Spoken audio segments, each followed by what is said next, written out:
Hi, I'm Hugo Fonseca and welcome to the Connected Podcast. On this episode, we have Christopher James Sainty, a British diplomat and civil servant. He's also the current British ambassador to Portugal. Brexit will allow the EU to have tariffs with the UK and vice versa, increasing the cost for companies of both parties. Besides, the end of the partnership within the UK and the Schengen area represents another difficulty for economic relationship, as it complicates the circulation of both countries' citizens. It is not yet possible to describe or predict how damaged the UK-European Union relationship will be in the next years, but it is almost certain that it will not be as good and easy as it had been so far. For the first question, we can predict that Brexit will probably make the UK-European Union economic bond more difficult from now on, damaging both. Which part do you consider to be the most harmed one? Well, thank you, Ugo. Can I just start off by thanking you for inviting me on your podcast? It's always a pleasure to interact with Nova. I know that Nova has very strong links with the UK, particularly through Lancaster, but in many other ways as well. So it's a pleasure to be talking with you today. And I'm not surprised, I have to say, that your first question was about Brexit. As you know, since the 1st of January, the UK has been outside the European Union single market and customs union. So our economic relationship with the European Union is now defined by the Trade and Cooperation Agreement that was concluded in December and no longer defined by the internal rules of the European Union. Now, the TCA, the Trade and Cooperation Agreement, is a remarkable agreement.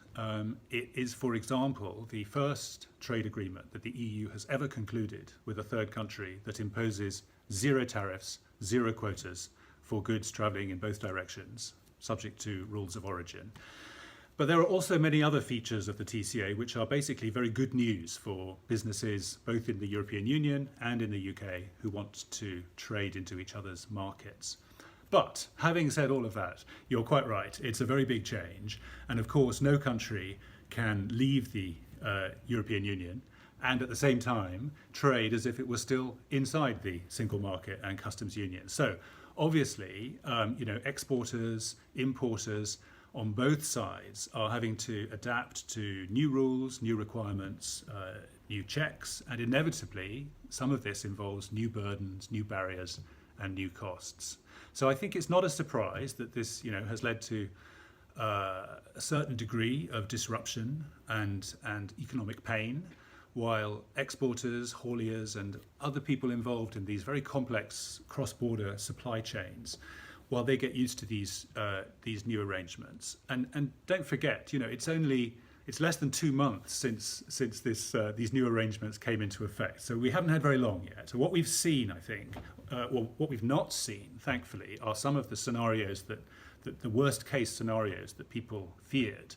That we would see thousands of lorries queuing up at the ports and so on. In fact, what we have seen, we saw in early January a quite steep decrease in the volume of freight that was crossing the border. But there were several reasons for that. Some of those reasons, of course, were Brexit related, but also some of those reasons were related to the fact that we were in a particularly difficult phase of the COVID-19 pandemic. So it's a complicated picture. What is really interesting, I think, is that now, in the middle of February, we're seeing figures for freight crossing the border, which are actually not far below what you'd normally expect to see at this time of year. So, I don't want to underplay the disruption. There has been disruption, and undoubtedly, some businesses have experienced a lot of difficulty, and those difficulties are real, and they affect real businesses, real people, and real jobs. But I also think it's important to keep this picture in proportion and remember that we're only 7 weeks or so into these new arrangements, and so far, the trade is moving between the two sides. And I think it's not entirely surprising because the UK and the EU are each other's biggest and most important trading partners, and that's not going to change. The trading relationship will continue. The EU is an enormous sort of market opportunity for British exporters, and likewise, the UK is a very big opportunity for EU exporters. And in those circumstances, these are dynamic economies. They're going to find ways of making that trade relationship work, even if the arrangements are different and more difficult to how they were before. So I think, I just come back to my point. The trading rules have definitely changed, of course, and there are, in the short term, for sure, companies that have experienced difficulties on both sides.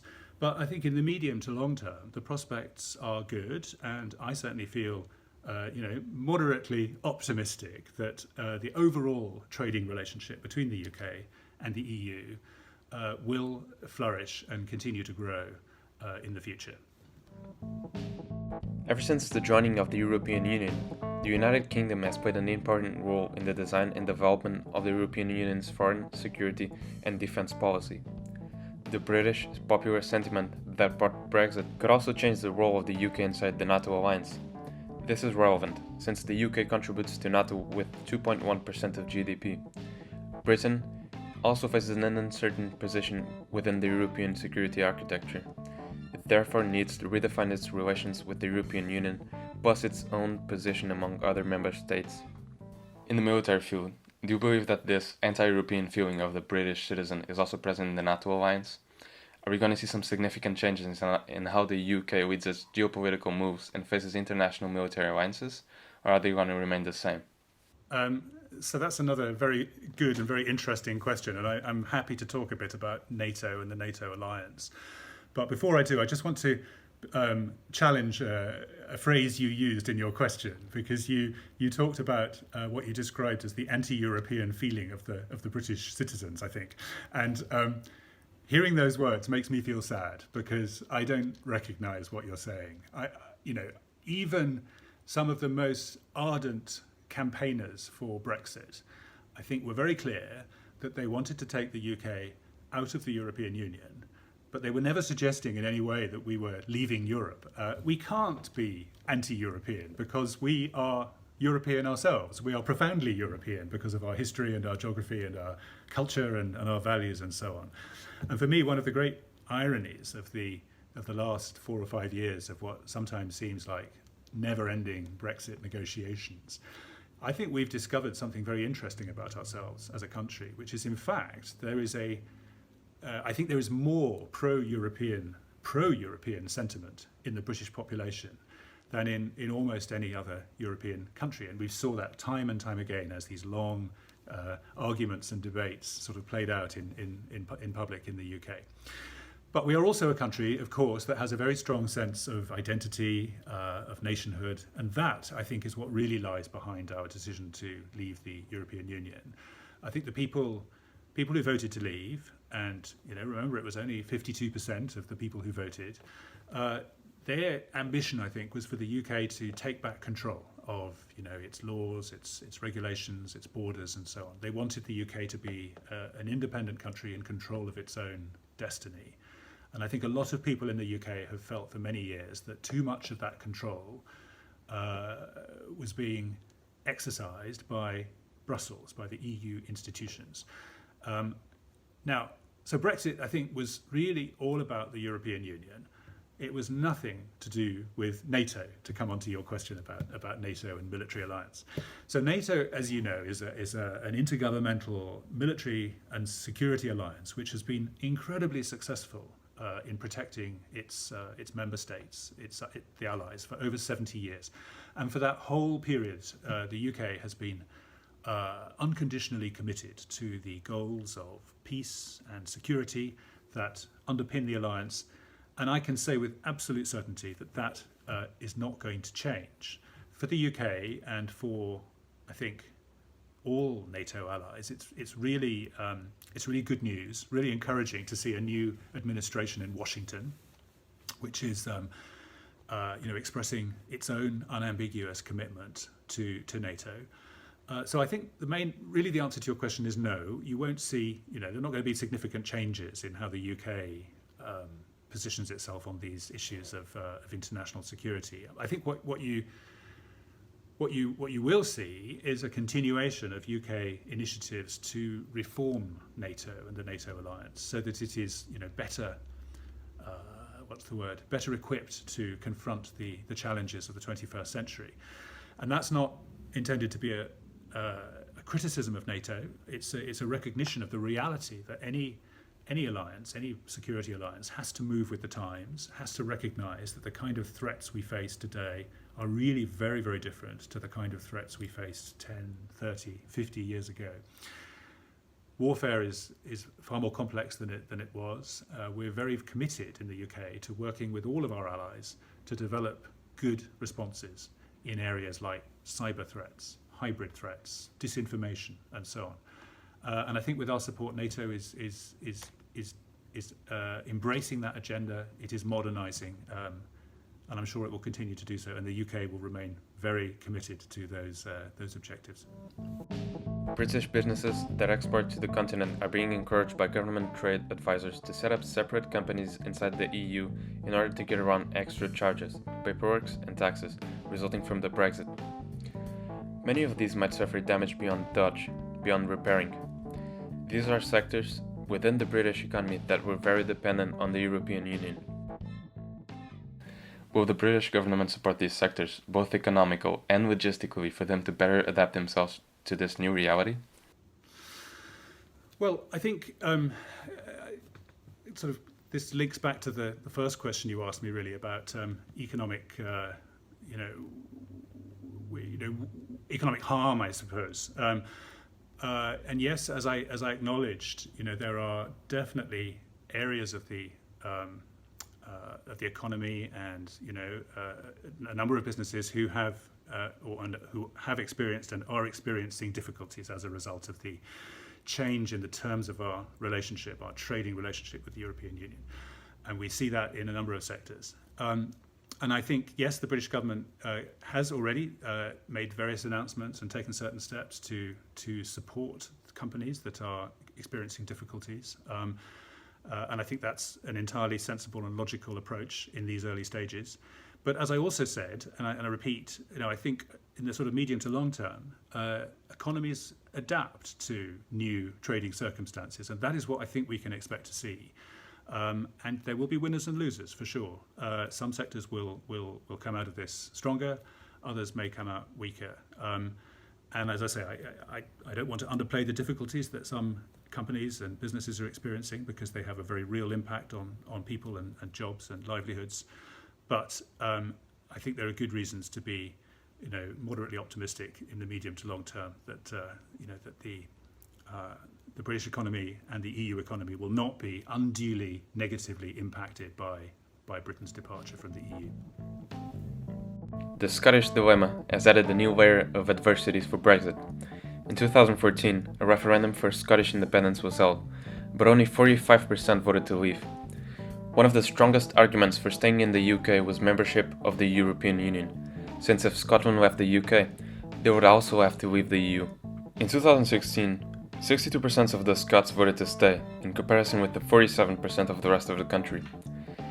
Some people argue that the end of the Brexit membership of the European Union has created the political will for Scottish independence once again. Do you believe that Brexit will motivate such anger in the Scottish that they will soon vote again, but this time to leave the UK? Can we expect the oldest alliance in the world to fall now? Well, that's a big and difficult question, Ugo, but thank you for asking it. It's a question about the integrity of the UK and to some extent about the internal politics of the UK. So it's really a question that needs to be debated by British politicians and probably not by British ambassadors. But let me offer you one or two thoughts on this anyway. So as you said, and as you know, there was a referendum on Scottish independence which took place in 2014. It was a properly established, legally secure process that produced a clear result by a margin of, if I recall correctly, about 10% for Scotland to remain part of the United Kingdom. And at the time of the referendum, it was stated very clearly by both sides of the debate, unionists and also those who were campaigning for independence, that this referendum would settle the question of Scottish independence for a generation. And the UK government, and of course I represent the UK government, UK government takes the view that that is still the case. There are no grounds to reopen the question of Scottish independence now, and no justification for holding another referendum. And by the way, this is not a decision that can be taken unilaterally by Scotland. To hold a referendum of this kind on a constitutional issue in the United Kingdom, you have to have primary law, primary legislation passed by the UK Parliament. So basically, the UK government has said no, and it has ruled out another independence referendum in Scotland. But, of course, this is not just a technical legal issue, it's a very political question. And the Scottish National Party, who are in power in Scotland and have a majority in the Scottish Parliament, they take a different view, and they argue that the circumstances have changed in a really fundamental way since 2014, mainly, of course, because of Brexit, which, as you correctly pointed out, people in Scotland, or the majority of people in Scotland, voted against.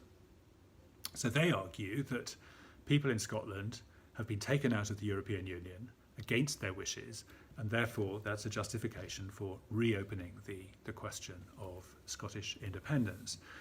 Now, there are going to be elections to the Scottish Parliament in May, I believe, and obviously this question is going to be an important part of the political debate leading up to those elections. And the results of those elections will affect how this complex issue evolves in the months and years ahead. But I have to say, I don't expect the position of the UK government to change. And so, as things stand, there is no legal constitutional path for a second independence referendum in Scotland. And it's a really complex issue. And of course, as you'd expect, there are experts, economists, political scientists, commentators on both sides of the argument. So, on the one hand, making a passionate case for the United Kingdom, and on the other hand, making a passionate case for independent Scotland. I can't get into all that detail, but one thing to think about, I think, in all of this is the question of the European Union. So I think it's fair to assume that many of the people who want Scotland to be an independent country would also like Scotland to join or to rejoin the European Union as an independent member state.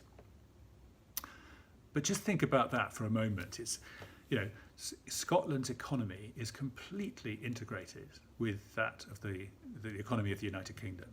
And if Scotland were, once again to become part of the EU single market and customs union, what would that mean in practice? We would have to have, I think, a hard regulatory customs immigration border, across across Great Britain, separating Scotland from England. Now, I think you're aware of the problems we've had trying to resolve a similar set of issues in relation to the Irish border and Brexit. And I think we'd have those problems, maybe even greater in relation to an independent Scotland and the European Union. So all I'm saying is it's a really, really complicated question, I think. And I'll probably leave it there. So as you know, the following questions are taken directly from the integrated review Call for Evidence, which these questions are open for research and submission to the government, the British government. So, as an investor, what do you think are the key global and domestic trends affecting the UK international policy and national security out to 2030, and how should the government prioritize its efforts in response to these? Well, it's a big question, of course, and a very interesting question. So I can't obviously foresee exactly what the integrated review is going to say in response to that question, but let me offer you some personal reflections. So I've been a diplomat now for over 30 years, and for me, the world feels like a really different place now to how it did when I started my career in 1989, and I'm really conscious that many people listening to this podcast probably were not even born in 1989. But that was the year, of course, that the Berlin Wall came down. And it was really, I think in many ways, the beginning of the end of the Cold War. And the Cold War, which lasted for nearly half a century, was not something that any of us would want to return to, for sure. But in a strange way, it did provide a sort of stability and a kind of certainty in international security. And I think, that stability and certainty are not so evident today in the more complicated world we live in 2021. So we need, I think, stability and certainty if we are going to make progress in this world and address some of the huge global challenges that we face in this century, which for me are, above all, climate change, pollution, reversing loss of biodiversity, and of course a whole set of related issues and challenges around poverty, demography, migration, and of course health security, which we might not even have mentioned a year ago. But look at how the COVID pandemic and the way the world has responded have changed the lives of all of us, of every human being. So I think, to stand a chance of addressing these problems, we have to work together. And so to answer your question of, how should the UK government sort of respond, prioritize its effort, I think we need to work to strengthen the global multilateral system and make sure that it is focused on the right goals. So organizations like the UN, United Nations, the G7, G20, NATO we've already talked about. The UK has traditionally had a very strong presence in many multilateral organizations. That gives us, I think, particular responsibility for strengthening and promoting that multilateral system and the rules-based system that sustains stability and certainty, which, as I've tried to argue, is what we need more than anything else in this era. I mentioned climate change, and for me that is the number one problem that this world has got to face up to in the 21st century. It is the sort of the existential challenge of the 21st century.